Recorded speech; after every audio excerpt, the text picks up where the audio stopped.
Hello friends, welcome to Seed Learnopedia. कैसे आप सब? हम आपके लिए लेकर आए हैं आज के यानी 28 जुलाई के कुछ इंपॉर्टेंट करंट अफेयर्स। अगर आपने हमारे प्रीवियस वीडियोस नहीं देखे तो जाकर जरूर देखिएगा और हमारे चैनल को लाइक शेयर सब्सक्राइब जरूर कीजिएगा और इस वीडियो को भी अंत तक देखिए ताकि आपको नई नई चीजें सीखने को मिले और आपके एग्जामिनेशन की प्रिपरेशन जो है वो और भी ज्यादा अच्छी तरीके से होती रहे। तो चलिए शुरुआत करते हैं आज के पहले सवाल से। आज का पहला सवाल है, The third Bharat Gaurav train, which was operated by private player, was launched from Madurai to Varanasi in July 2022. Indian Railways launched the operation of the theme based on Bharat Gaurav train in which of the following years? देखिए 2021 में इसको launch किया गया था। भारत गौरव train क्या है? तो समझिए कि ये जो है थीम बेस्ड ट्रेन यहां पर चलाई जाएगी, जहां पर क्या होगा, इंडियन टूरिज्म जो है उसको बढ़ावा देने के लिए हम लोग कर रहे हैं।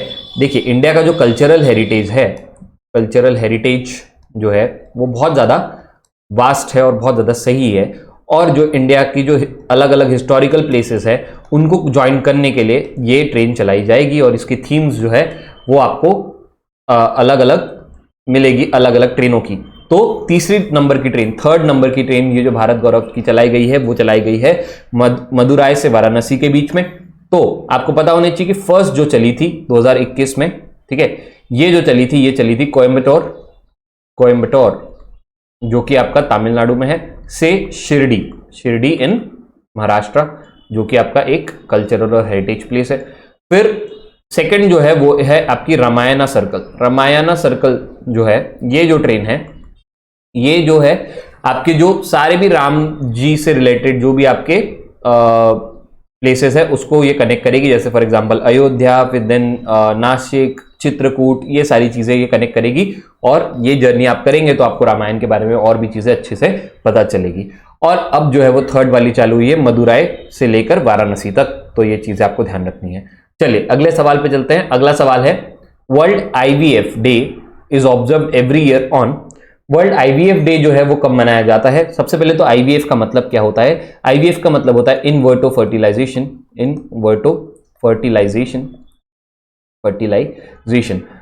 तो ऐसे कपल जो कि स्ट्रगल कर रहे हैं to get baby, they can use this technique for getting pregnant, और इस वजह से जो है ये एक ऐसी टेक्निक बन गई है जिस वजह से काफी लोग खुश हो रहे हैं, इस वजह से उनको जो है बेबीज मिल पा रहे हैं। और ये जो है फर्टिलाइजेशन की टेक्निक जो है ये बिल्कुल नॉर्मल है, ठीक है, और इसको जो है अवेयर करने के लिए लोगों को, कि लोग इसके बारे में अवेयर नहीं है, उन लोगों को लगता है कि ये अभी भी गलत चीज है, तो उनके बारे में अवेयर करने के लिए वर्ल्ड आईवीएफ डे मनाया जाता है जो कि 25 जुलाई को मनाया जाता है। तो सही आंसर होगा यहाँ पे 25 जुलाई। और 25 जुलाई क्यों चुनी है ये डेट? ये डेट इसलिए चुनी है क्योंकि लुई ब्राउन ये जो है 1978 में सबसे पहले बच्चे थे जो कि आईवीएफ के थ्रू पैदा हुए थे, तो ये याद रखेंगे, और ये बिल्कुल एकदम नेचुरल है और नॉर्मल है, ठीक है। चलिए अगले सवाल पे चलते हैं। अगला सवाल है, the minister of electronics and IT has given permission to IIT Bhubaneswar to carry out the project under the chips to startup missions. Who is the present minister of electronics and IT? तो देखिए आपको static question पूछा है current से related. सबसे पहले आपको एक चीज ध्यान रखनी है कि जो आपके ये आईआईटी भुवनेश्वर को उन्होंने क्या दी है? परमिशन दी है। किस चीज के लिए दी है? उन्होंने दी है चिप्स से लेके चिप्स टू स्टार्टअप प्रोजेक्ट के लिए, चिप्स टू स्टार्टअप प्रोजेक्ट। फिर एक चीज आपको पता होना चाहिए कि ये 5 ईयर्स का प्रोजेक्ट है, 5 ईयर प्रोजेक्ट, जिसकी इन्होंने थीम रखी हुई है एनर्जी एफिशिएंट मेश। देखिए ये जो है बहुत बड़ा नाम है, मैंने यहां पर आपको शॉर्ट करके बताइए क्योंकि आपको तो टिक लगाना है, तो एनर्जी एफिशिएंट मेश आप याद रखेंगे तो भी आपको समझ जाएगा। तो इसने पूछा है कि हु इज प्रेजेंट मिनिस्टर, ठीक है, ये आपका प्रेजेंट मिनिस्टर पूछ रहा है, तो सही आंसर होगा अश्विनी वैष्णव जो है वो हमारे मीटी के मिनिस्टर है, यानी ministry of electronics and IT. चलिए अगले सवाल पे चलते हैं। अगला सवाल है, Denmark's Jonas Vingegaard has won 109th Tour de France. The Tour de France is ये क्या है? ये एक बाइसिकल रेस है, ठीक है, 109वीं जो है ये इस बार एडिशन थी, तो ये ध्यान रखिएगा टॉर डे फ्रांस क्या है? एक बाइसिकल रेस जो कि 109वीं एडिशन इस साल हुई है, मतलब ये बहुत सालों से चली आ रही है। 1903 में इसको सबसे पहले किया गया था, ठीक है। उसके बाद एक चीज आप ध्यान रखेंगे कि ये जो है इस साल चालू हुई थी 1 जुलाई जो कि खत्म हुई है 24 जुलाई। 1 जुलाई को ये चालू हुई थी कोपेनहेगन से। कोपेनहेगन जो कि आपका डेनमार्क में है, वहां से चालू हुई और खत्म कहां पर हुई? पेरिस में। ठीक है, तो जीता कौन है? Denmark, Jonas Vingegaard. और जो जीतता है उनको ना एक पोल्का डॉट वाली टी शर्ट मिलती है, मतलब और भी बहुत सारी चीजें मिलती है, बट जो जीतता है उसको पोल्का डॉट वाली टी शर्ट भी मिलती है। तो आप ध्यान रखेंगे कि जो जीतता है उसको क्या मिलती है? पोल्का डॉट वाली टी शर्ट। ठीक है, चलिए अगले सवाल पे चलते हैं। In July 2022 which country approved its first homegrown Covid antiviral pill? Covid के लिए एंटीवायरल पिल। देखिए अभी तक वैक्सीन तो लग रही थी कोविड के लिए, एंटीवायरल पिल जो है मतलब पहले से आप ले जैसे आपको बुखार आ रहा है तो आप ये पिल ले जैसे आप नॉर्मली आप बुखार के लिए, फीवर के लिए, सर दर्द के लिए पिल्स लेते हैं, वैसी एंटीवायरल पिल कोविड के लिए, और वो भी होम ग्रोन। कौन सी कंट्री ने अप्रूव की है? तो सही आंसर होगा यहां पर चाइना। ठीक है, चाइना ने ये एंटीवायरल पिल जो है वो अप्रूव की है। इनके जेन्युइन बायोटेक ने ये पिल को बनाया है और इन्होंने कहा है कि ऐसी पिल जो कि हम लोग HIV के क्योर के लिए यूज करते हैं, उसी पिल को थोड़ा सा मॉडिफाई करके हम लोग किस चीज के लिए कर रहे हैं? कोविड के लिए कर रहे हैं, और इन्होंने नाम भी दिया है एज़वुडाइन। ठीक है, चलिए अगले सवाल पे चलते हैं। अगला सवाल है which of the following companies has delivered the indigenously developed quick reaction fighting vehicle to Indian army? देखिए कौन सी कंपनी ने क्या किया है? इंडियन आर्मी को ये प्रोवाइड किया है QRFV, और ये मीडियम है। मतलब मीडियम क्या होता है? Medium range. ठीक है, अगर मीडियम लिखा हो सामने तो मीडियम रेंज होता है, शॉर्ट लिखा हो तो शॉर्ट रेंज होता है। तो ये जो है ये इंडियन आर्मी को प्रोवाइड किया है किसने? Tata advance systems limited. तो सही आंसर होगा यहाँ पर टाटा एडवांस सिस्टम लिमिटेड। और इस वजह से जो इंडियन आर्मी की ऑपरेशनल कैपेसिटी है, ठीक है, ये जुड़ने के बाद ऑपरेशनल कैपेसिटी इंडियन आर्मी की जो है वो जो है हाइक हो जाएगी या फिर बूस्ट हो जाएगी या फिर बढ़ जाएगी, जो भी आपको कहना है वो आप कह सकते हैं यहाँ पर। चलिए अगले सवाल पे चलते हैं। अगला सवाल है who among the following has composed the Vanakkam Chennai welcome anthem of the upcoming international chess olympiad 2022? देखिए इंटरनेशनल चेस ओलंपियाड 2022 कहां पर हो रहा है? इंडिया में हो रहा है। इंडिया में भी कहां पर हो रहा है? चेन्नई में हो रहा है। तो ये चीज आपको पता होनी चाहिए। कौन सा एडिशन हो रहा है? तो 44th एडिशन हो रहा है। तो इससे पहले 43 हो चुके हैं, 44th कहां हो रहा है? इंडिया में हो रहा है। और इसके लिए एक गाना बनाया गया है जो कि है वनक्कम चेन्नई। तो इसको किसने बनाया है? यहाँ पर ऑप्शंस आपके पास दिख रहे हैं, AR रहमान, अनु मलिक, किरवानी, इलैयाराजा या फिर विशाल भारद्वाज। तो सही आंसर होगा यहाँ पर AR रहमान। AR रहमान ने ये गाना बनाया है जिसका नाम है वनक्कम चेन्नई, जिसको इंग्लिश में आप अगर ट्रांसलेट करेंगे तो उसका नाम है वेलकम चेन्नई, है ना। और AR रहमान जो है, इससे आप याद रखेंगे इनसे कि ये ऑलरेडी ग्रैमी अवार्ड विनर और Oscar award winner music composer है। ठीक है, चलिए अगले सवाल पे चलते हैं।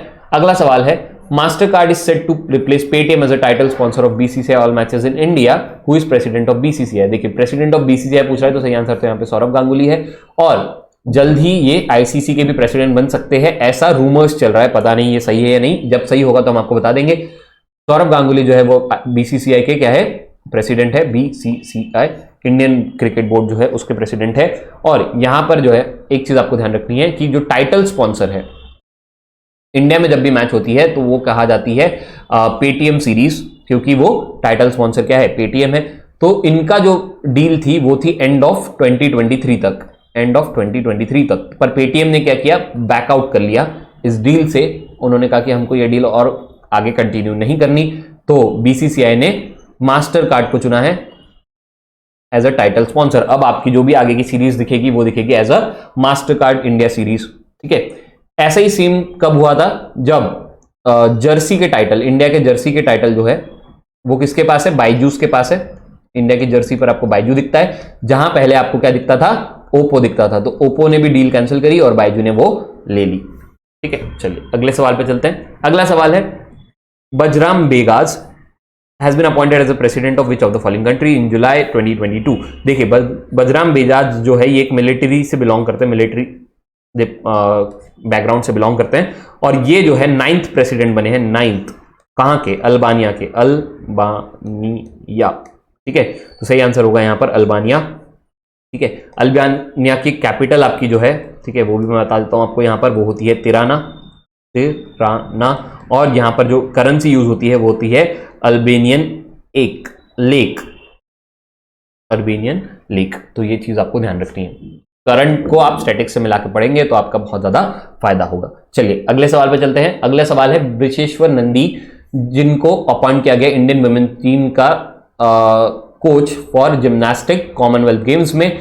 The Commonwealth Games is taking place, मतलब वेन्यू पूछा है आपको कॉमनवेल्थ गेम का कि भाई बताइए कहां पर हो रहा है कॉमनवेल्थ गेम इस साल, तो सही आंसर होगा बर्मिंघम। बर्मिंघम कहां पर है आपका? यूनाइटेड किंगडम में, ठीक है। तो यूनाइटेड किंगडम बर्मिंघम में हो रहा है। और कॉमनवेल्थ गेम्स क्या होते हैं? जो भी ऐसी कंट्रीज जो जिस पर कभी किस ब्रिटिश ने राज किया था या वहां पर जाकर काम किया था, वो कंट्रीज के बीच में गेम्स होते हैं। यहाँ पर इंडिया भी है, ऑस्ट्रेलिया भी है, ठीक है।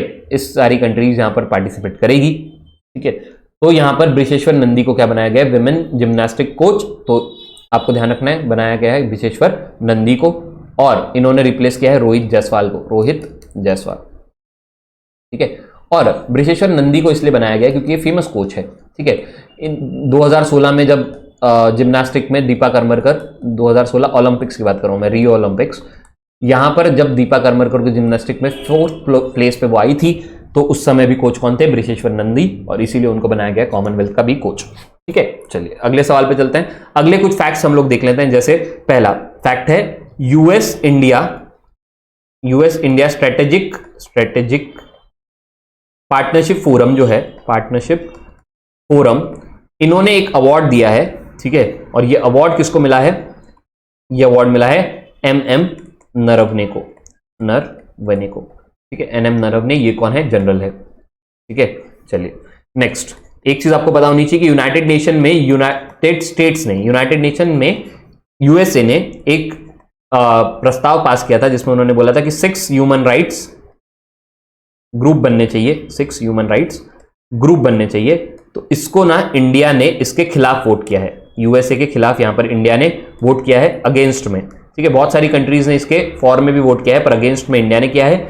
साथ में आपको ध्यान रखना है कौन सी बड़ी बड़ी कंट्रीज है, वैसे तो नाइजीरिया ने भी किया है, पर बड़ी कंट्रीज में आपको बता दे रहा हूं, इंडिया, रशिया और चाइना, तीनों ने यहां USA के खिलाफ किया है। नाइजीरिया, कजाकिस्तान ऐसी भी कंट्रीज है जिन्होंने क्या किया है? USA के खिलाफ यहां पर वोट किया है। चलिए अगले सवाल पे चलते हैं। अगला सवाल आपको पता होना चाहिए कि BSE यानी बॉम्बे स्टॉक एक्सचेंज के जो CEO थे, ठीक है, थे का बोल रहा हूं, इसका मतलब है कि रिजाइन कर दिया है, आशीष कुमार चौहान,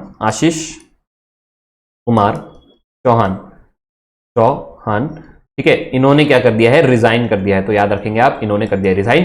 कोई नए बनेंगे तो हम आपको जरूर इन्फॉर्म करते रहेंगे यहां पर, ठीक है। नेक्स्ट, वर्ल्ड बैंक जो है, इन्होंने अपना चीफ इकोनॉमिस्ट एक इंडियन को बनाया है, चीफ इकोनॉमिस्ट। तो ये हमारे लिए बहुत गर्व की बात है और इसलिए हमको ये नाम याद रखना जरूरी भी है। किसको बनाया है? इंदरमीत गिल, ठीक है। और ये सेकंड टाइम को इंडियन क्या बन रहा है? Chief economist of world bank. सबसे फर्स्ट कौन बना था? पहली बार कौन बना था?